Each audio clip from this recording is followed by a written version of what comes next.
She was driving to the courthouse in silence, a black widow with silver hair neatly pinned, a teal coat pressed smooth, and a string of pearls that had seen both celebration and sorrow. Her eyes stayed on the road, steady and soft, but inside her chest was a lifetime of storms no one ever asked about. She wasn't late, she wasn't speeding, but silence, she'd long learned, wasn't a shield. Not when red and blue lights suddenly lit her rearview mirror, slicing the calm like a blade. She pulled over gently, hands visible, heart sinking, not out of guilt, but out of memory. A white officer walked up, his steps loud with assumption. He didn't ask. He barked. License, registration, purpose. Her words barely left her lips before he cut them off, tone sharp with suspicion. And then another engine, another door. A voice, deep and unmistakably calm, called out, "Is there a problem with my mother?" The officer froze. What came next turned the quiet into confrontation, and the street into a reckoning. Before we begin, have you ever seen someone judged before they were heard? Then you already know what this story holds. Drop your city in the comments and stay for the moment when justice stopped asking for permission and arrived with a badge. Eleanor Monroe was the kind of woman who carried her dignity the way others carried handbags. Close, careful, and stitched with memory. At 75, her back remained straight, her words measured, and her appearance immaculate. A pearl necklace always graced her collar, not for fashion but for faith in the woman she still chose to be, even in a world that often failed to see her. Her husband, Franklin, had passed nearly 2 decades earlier. A quiet heart attack, they'd called it. But Eleanor knew better. It was the weight of years, the stress black men carry like bricks in their chest, softened by smiles, but never truly lifted. Still, she never let grief swallow her. Instead, she poured everything into their only son. Marcus Monroe, now Detective Marcus Monroe, had grown up on second-hand clothes and second chances. Eleanor raised him in a house of jazz records, scripture, verses taped to the fridge, and long talks about justice not being given, but made. He was tall now, with the kind of calm that made people listen without shouting, the kind of man who walked into a room and left it safer than he found it. And today, Eleanor was on her way to City Hall to watch him receive the Justice Medal for his work in federal internal affairs. The drive was short, but the road long with memory. The city, dressed in cement and apathy, barely noticed the aging woman behind the wheel. She changed lanes too slowly, forgot to signal, and that was all it took. Red and blue lights exploded behind her like firecrackers of assumption. Eleanor sighed, pulling over with the same grace she used to fold linens. She turned off the ignition, placed her hands calmly on the steering wheel, and watched in her mirror as a young white officer approached. His stride quick, chin high, the kind of confidence reserved for those who've never been feared for their skin. Officer Brad Halley didn't see a grandmother. He saw a possibility. His mind wrote the narrative before she had a chance to speak. To him, she wasn't Eleanor Monroe, mother of a decorated detective. She was just another might-be, another maybe, another quiet life worth questioning. The street was wide, but suddenly it felt narrow, and dignity, pressed and pearl-lined, was being asked to step out of the car. Officer Brad Halley didn't see a woman who had survived decades of injustice with grace. He didn't see age or history or the quiet pride in Eleanor Monroe's eyes. He saw suspicion, saw something out of place in a neighborhood that had grown used to forgetting the people who built it. He approached her window briskly, posture stiff with power, one hand already resting near his hip. He didn't greet her, didn't introduce himself. Just barked, "License and registration." Eleanor nodded, calm as ever, and handed him the documents without delay. Her movements were deliberate, measured not by fear, but by caution carved from experience. "Where are you headed?" he asked, his voice already tinged with accusation. "To City Hall," she answered softly, "to see my son." He gave a short, humorless laugh. "Your son works at City Hall." She didn't answer. She didn't need to. The silence between them was thicker than any explanation. But silence, to a man like Hallie, was defiance. It scraped at his pride. "Step out of the vehicle," he ordered, the edge in his voice sharpening. His hand hovered near his holster, not drawn, but too close to ignore. Eleanor inhaled deeply. "Sir, I'm not resisting," she said, still seated, hands resting calmly on her lap. "Then do as I say." Around them, the world began to slow. A woman across the street stopped pushing her stroller. A man in a suit paused mid-step. Someone near the curb pulled out a phone and started recording. Eleanor unbuckled her seatbelt and stepped out slowly. Her hands were steady, but inside, her heart beat like a drum. Memories of marches and fear, of her husband's silent suffering, returning with every breath. She stood tall, even when everything around her tried to shrink her. Then, sudden motion from down the block. A black SUV swerved to a stop behind the cruiser. The door flung open, and out stepped a man in a dark, tailored suit. Tall, composed, with a presence that turned heads before he even spoke. Officer Hallie glanced up, brows furrowed in confusion. The man walked forward, fast but not frantic. A badge glinted on his belt like a sunrise through fog. "Is there a reason?" he asked, voice calm but cutting. "You're detaining my mother." The street froze. Eleanor turned, her eyes meeting her son's.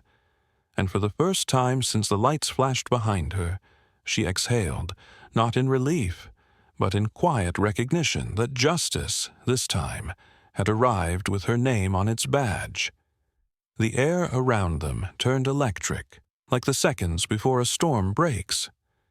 Sirens still flashed behind Eleanor's car, but no one was moving now, not Officer Hallie, not the growing crowd of onlookers, and not the officers pulling in behind the scene. They watched, unsure whether they were witnessing a routine stop or something far more unignorable. Phones were up, cameras rolled. Silence filled the street, but it wasn't peaceful. It was taut, stretched thin by tension and truth waiting to be spoken. Detective Marcus Monroe stepped fully between his mother and the officer, his frame calm and controlled, but his presence shifted the ground beneath them. He wasn't shouting. He didn't need to. His voice, low and deliberate, carried further than any raised tone could. "You pulled over a 75-year-old widow," he said, "because she forgot to signal." Officer Hallie opened his mouth. She seemed evasive. Marcus didn't flinch. "She's my mother," he repeated, slow enough that the street could feel every syllable.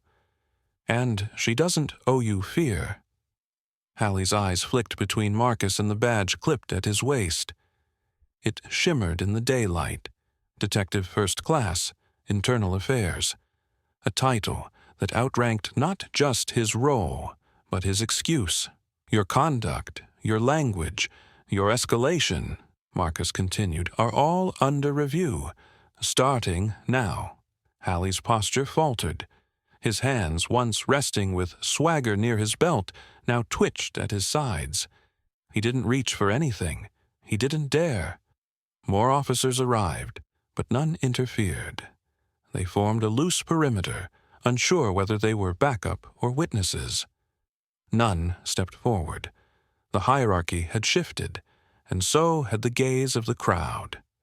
Eleanor remained still, watching her son, not just with relief, but with something older and deeper. Pride, yes, but also pain. The kind that comes from having to be rescued in the first place. She reached out and placed her hand gently on his forearm. Not to hold him back, not to calm him, but to anchor him. To let him know she was still there, still composed, still strong. Marcus looked down at her, and in that moment, the detective stepped aside to let the son speak. "Are you all right?" he asked, softly. Eleanor nodded. "I've been through worse," she said, her voice tender but unshaken. Then she added, quieter still, "But never in front of my son." That line cut sharper than any command, sharper than the officer's badge or bark. It rang out like truth. Not just for her, but for every elder who had swallowed fear so their children could stand taller. And now she stood tall too, pearls bright against her coat, her dignity unbroken, not because she'd been spared, but because she'd been seen. The silence remained, but this time it belonged to her. The video traveled faster than truth usually does. Within hours, the footage of Eleanor Monroe standing with Grace while her son stepped between her and Officer Hallie made its way across the internet. The image of a 75-year-old black widow being questioned like a threat, and the detective who calmly dismantled the moment, sparked something deep and immediate.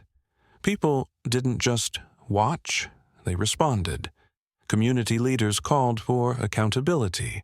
Retired officers spoke up. Activists organized. The city's silence, long practiced, began to crack. The precinct couldn't look away. An internal investigation was opened. Officer Hallie was placed on administrative duty. His name trended. His actions dissected frame by frame. But none of that prepared him for the moment they told him he would be attending a mandatory community listening session, one led by none other than Eleanor Monroe. He walked into the community center a month later, shoulders tight beneath a plain button-down shirt. He expected hostility, accusation, a room full of angry eyes waiting to shame him. But what he found was something far more disarming. Stories. One after another, residents stood to speak. Elderly men who talked about being followed through grocery stores.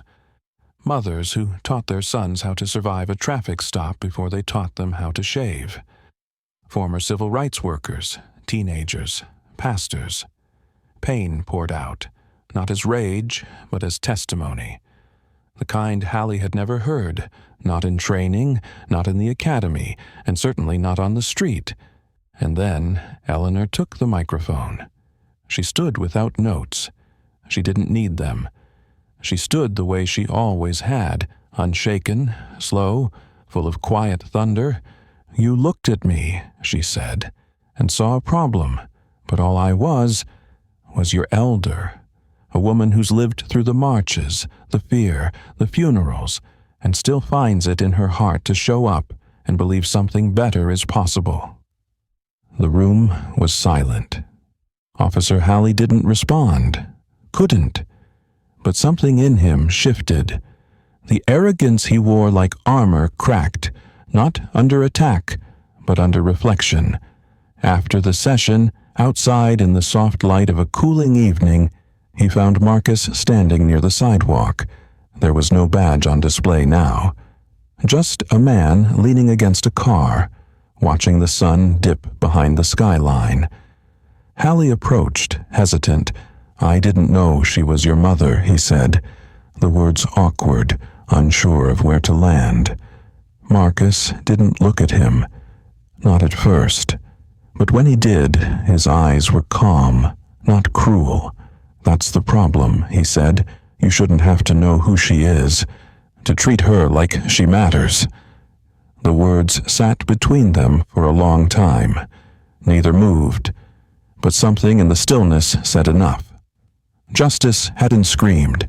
It hadn't swung back. It had simply stood its ground and made them listen. Eleanor Monroe returned to her quiet life, but not untouched.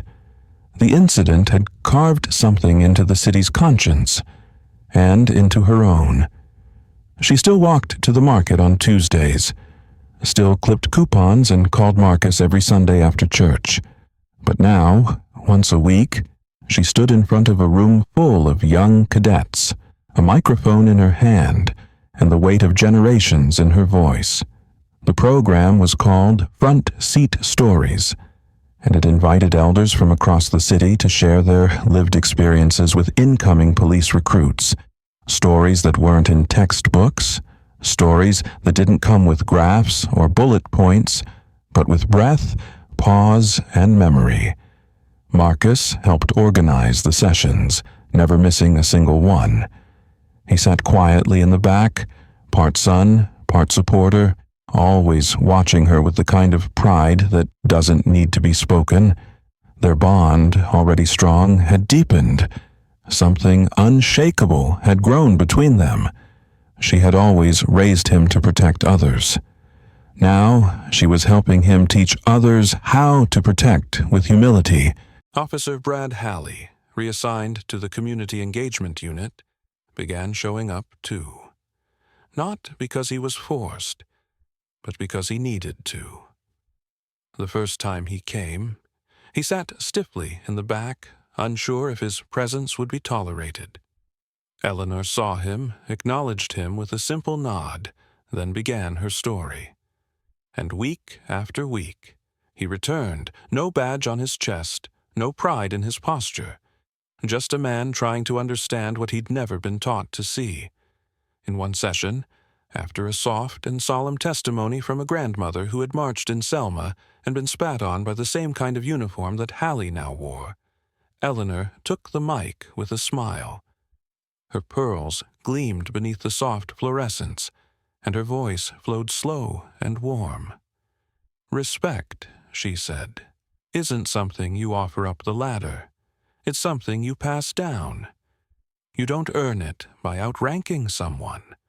You earn it by remembering their humanity, even when you don't understand their story." The room was silent. Not because they didn't know what to say, but because they finally knew how to listen. And the city, it began to change, not overnight, but steadily. Stops slowed. Officers introduced themselves more. Elders were invited into advisory boards. New recruits were trained not just in tactics, but in trust. The change wasn't loud, but it was lasting. As for Eleanor, she kept walking her block the same way she always had. Shoulders back, chin up, pearls in place. Not because she had something to prove, but because she no longer carried the weight of invisibility. Her presence was no longer dismissed. It was felt. And when she thought of justice now, she didn't picture a gavel, or flashing lights, or shouting on street corners. She pictured her son, standing between her and harm, wearing a badge not to command fear, but to restore peace. Because justice, she knew, doesn't always come with sirens. Sometimes it walks beside you, carrying your last name. They pulled her over for a turn signal, just a missed flick of the wrist. But what they found wasn't a violation. It was a turning point. They looked at her and saw suspicion, saw something that didn't belong behind the wheel of quiet power. But what they failed to see, until it was too late, was the legacy she carried in the passenger seat of her soul. She was the mother of a man who chose justice not for the uniform, but for the people. A man who didn't raise his voice, but raised the standard. And when he stood between her and disrespect, the badge he wore didn't grant him power. It fulfilled a promise. Have you, or someone you love, ever been misjudged? Not for what you did, but for who you are? Then maybe you already understand Eleanor's story. Drop your reflections in the comments. Your voice might be someone's awakening. Like this if you believe no one should need a badge to be respected. Follow for more stories where dignity outshines doubt. Thanks for watching. Until next time, walk proud, because your truth might be the badge someone else needs to see.